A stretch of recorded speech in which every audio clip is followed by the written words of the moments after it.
जब गोलियों की आवाज सरहद के सन्नाटे को चीरती है तो सिर्फ जवान नहीं जागते बल्कि पूरा देश खड़ा होता है।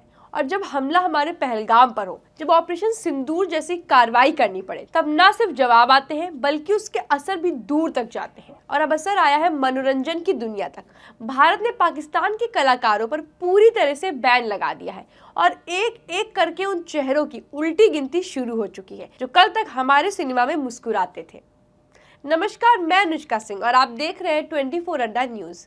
पहलगाम हमले और उसके बाद भारत द्वारा किए गए ऑपरेशन सिंदूर ने न सिर्फ आतंक के ठिकानों को खत्म किया बल्कि सिनेमा और कला की दुनिया में भी एक बड़ा भूचाल ला दिया है।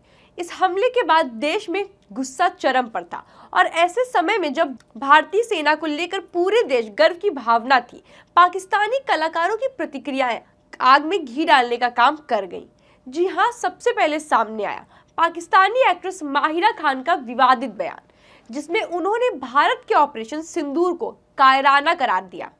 इसके जवाब में टीवी एक्ट्रेस आशा सिंह ने उन्हें करारा जवाब देते हुए कहा कि जिस देश ने ओसामा को पनाह दी, 26/11 और पुलवामा जैसे हमलों के बाद मासूम बनता रहा, वो भारत को नैतिकता ना सिखाए। इसी के साथ सोशल मीडिया पर भारतीय फैंस ने भी पाक कलाकारों के खिलाफ आवाज बुलंद करना शुरू कर दी और इस बहस में एक और नाम जुड़ गया है, पाकिस्तानी एक्ट्रेस मावरा हुसैन, जिन्होंने सनम तेरी कसम फिल्म में भारतीय एक्टर हर्षवर्धन राणे के साथ काम किया था। हर्षवर्धन राणे और मावरा हुसैन का ये पूरा विवाद तब शुरू हुआ जब हर्षवर्धन ने ऐलान किया कि अगर मावरा हुसैन फिल्म के सीक्वल में होंगी तो वे उसका हिस्सा ही नहीं बनेंगे। ये फैसला मावरा के उस बयान के बाद आया जिसमें उन्होंने भारत के ऑपरेशन सिंदूर को कायराना हमला बताया था। इस पर मावरा ने पलटवार करते हुए हर्षवर्धन के फैसले को पीआर स्ट्रेटजी यानी प्रचार की चाल बताया। उन्होंने कहा, जिस इंसान से मुझसे सामान्य समझ की उम्मीद थी, उसने अचानक उठकर ऐसा बयान दे दिया। जब हमारे देश युद्ध की स्थिति में है तब तुम्हें सिर्फ इतनी ही सूझी। ये ध्यान खींचने की एक सस्ती कोशिश है। इसके जवाब में हर्षवर्धन ने इंस्टाग्राम पर एक लंबा पोस्ट शेयर किया। उन्होंने मावरा की बातों को पर्सनल अटैक यानी निजी हमला बताया, लेकिन साथ ही कहा, मुझ में इतनी सहनशीलता है कि मैं ऐसे हमलों को नजरअंदाज कर सकूं, लेकिन जब बात मेरे देश की इज्जत पर आती है तब मेरा धैर्य खत्म हो जाता है।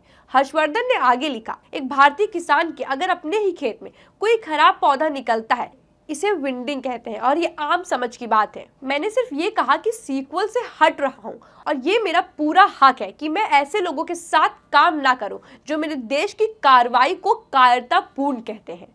उन्होंने मावरा के शब्दों की आलोचना करते हुए लिखा, उनके बयान में बहुत ज्यादा गुस्सा और निजी बातें थी।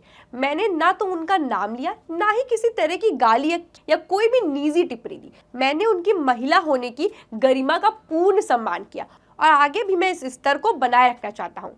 हर्षवर्धन के इस जवाब को सोशल मीडिया पर बड़ी ही सराहना मिली। उनके इस रुख को लोग शांत लेकिन मजबूत कह रहे हैं, जिससे देश के सम्मान से कोई समझौता नहीं किया गया और निजी हमले का जवाब भी गरिमा के साथ दिया गया। मावरा ने भारत के जवाबी हमले पर आपत्ति जताते हुए रात में हमला जीतकर नाम देने वाली हरकत कहा और भारत की आलोचना कर दी। इस बयान के बाद हर्षवर्धन ने एक इमोशनल पोस्ट में साफ कर दिया कि वो मावरा के साथ भविष्य में किसी भी फिल्म का हिस्सा नहीं बनेंगे, भले ही वो उनकी डेब्यू फिल्म की कोई स्टार क्यों ना रही हो।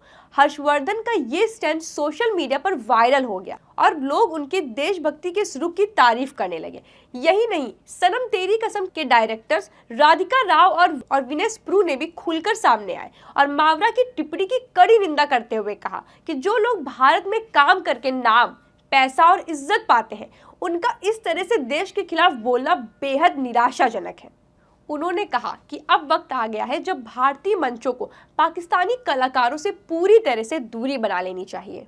ये बयान federation of western India cine employees के उस निर्णय के बाद आया जिसमें उन्होंने पाकिस्तानी कलाकारों पर भारत में पूर्ण रूप से प्रतिबंध लगाने की घोषणा की है। यह प्रतिबंध सिर्फ फिल्मों तक सीमित नहीं है, बल्कि विज्ञापन, वेब सीरीज, डिजिटल मीडिया और किसी भी सांस्कृतिक कार्यक्रम में उनकी भागीदारी पर भी लागू होता है। इस पूरे विवाद ने भारतीय सिनेमा के उस चेहरे को उजागर किया जो सिर्फ ग्लैमर और गानों तक सीमित नहीं रहा।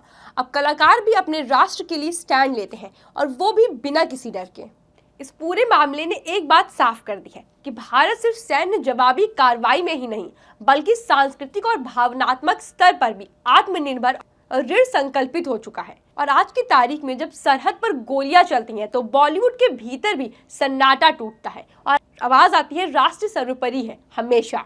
ऐसे ही और वीडियोस के लिए जुड़े रहें 24 अड्डा के साथ।